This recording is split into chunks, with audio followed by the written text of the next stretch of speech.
Janasena versus YCP మధ్య మాటల యుద్ధం కొనసాగుతుంది. వైసీపీ అధినేత AP CM YS Jaganmohan Reddy target గా జనసేనాని పవన్ కళ్యాణ్ విమర్శలు చేస్తుంటే దానికి కౌంటర్ గా వైసీపీ నాయకులు పవన్ కళ్యాణ్ టార్గెట్ చేస్తున్నారు. ఇక విశాఖపట్నంలో పవన్ కళ్యాణ్ పర్యటన పెద్ద కాకరైపిన విషయం తెలిసిందే. వైసీపీ నాయకులంతా పవన్ కళ్యాణ్ తీరును తప్పుపడుతూ తీవ్ర విమర్శలు చేస్తున్నారు. తాజాగా వైఎస్ఆర్సీపీ రాష్ట్ర మహిళా విభాగం ఉపాధ్యక్షురాలు డాక్టర్ శశికళ రెడ్డి పవన్ కళ్యాణ్ టార్గెట్ గా ఘాటు వ్యాఖ్యలు చేశారు. పవన్ కళ్యాణ్ గారు, ముందు మీరు మీ నోరు అదుపులో పెట్టుకోండి. ఒక ముఖ్యమంత్రి స్థాయి వ్యక్తిని ఎలా సంబోధించాలో కూడా మీకు తెలీదా? కనీస జ్ఞానం లేదా? అసలు మీకు ఏం అర్హత ఉందండి మా ముఖ్యమంత్రి గారిని అలా సంబోధించడానికి? ముందు అర్హత ఉండాలి ఫస్ట్. మీరు 2 దగ్గర నిలబడితే, ఒకటి పోయి 2 దగ్గర నిలబడితే గాజువాక భీమవరంలో అడ్రస్ లేకుండా చేశారు జనాలు. మీరు కనీసం ఒక వార్డు మెంబర్ కూడా కాదు. మా జగనన్న 151 అసెంబ్లీ సీట్లను గెలుచుకొని తిరుగులేని మెజారిటీతో ప్రజల అభ్యున్నతికై, మహిళా శ్రేయస్సుకై, రైతుల పక్షపాతిగా ఈ రాష్ట్రాన్ని ప్రగతి పథంలో నడిపిస్తున్న వ్యక్తి. మీరు ఎన్ని పెళ్ళిళ్ళు చేసుకుంటే మా జగనన్నకి ఎందుకండి? దాని గురించి ఎందుకు ప్రస్తావించారు? మీ స్టెబిలిటీ లేని మనస్తత్వం గురించి, మహిళలకు మీద మీకు లేని గౌరవం గురించి ప్రస్తావించడానికి దాన్ని ఎగ్జాంపుల్గా చెప్పారు. మీకు అసలు పవన్ కళ్యాణ్ గారికి ఒక స్టెబిలిటీ అందు ఉందా అండి? ఒకరోజు బీజేపీతో అంటాడు, ఒకరోజు వామపక్షాలతో అంటాడు, ఒకరోజు టీడీపీతో అంటాడు. ఇలా పొత్తులు పెట్టుకుంటూనే పోతాడు.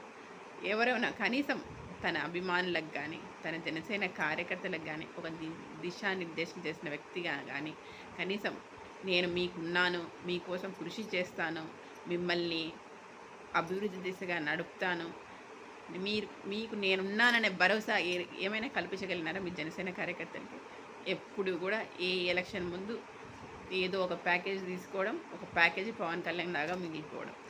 పాపం ఆ జనసేన కార్యకర్తల బాధ వర్ణనాతీతం. వాళ్ళు ఎన్నో సంతోషాల ద్వారా ఈరోజు తెలియజెప్తున్నారు వాళ్ళ బాధని. ముందు ఒక నాయకుడిగా ఎదగండి, ఒక పరిణతి చెందిన నాయకుడిలాగా ఉండండి. అసలు మీ గోల్ ఏందో, మీరు ఇంతకుముందు ఏం చేశారో, ఇప్పుడు ఏం చేస్తున్నారో, రేపు ఏం చేయాలనుకుంటున్నారో ముందు అది చెప్పండి. మళ్ళీ మా జగనన్న గురించి మాట్లాడదు. మీరు ఫస్ట్ మీ యొక్క కమిట్మెంట్ని మీకు తెలియజేయండి, ప్రజలకు మీరు అది తెలియజేయండి. ఊరికే ఏదో చెప్తే సరిపోదు. నాకు అలాగుంది, నేను ఇది చేస్తాను, అభివృద్ధి పథంలో నడిపిస్తాను, మీకు అది చేయాలని ఏం చేస్తారండి మీరు? కనీసం మీ కార్యకర్తలు మీరు నిలుపుకోలేకపోతున్నారు, వాళ్ళ కోసం మీరు నిలబడలేకపోతున్నారు. వాళ్ళకి మీ వెంట ఉంటే ఎక్కడ ఉండాలో కూడా వాళ్ళకి అసలు వాళ్ళు ఎవరితో ఉన్నారో కూడా వాళ్ళకి తెలియటం లేదు. First me have some commitment, A goal.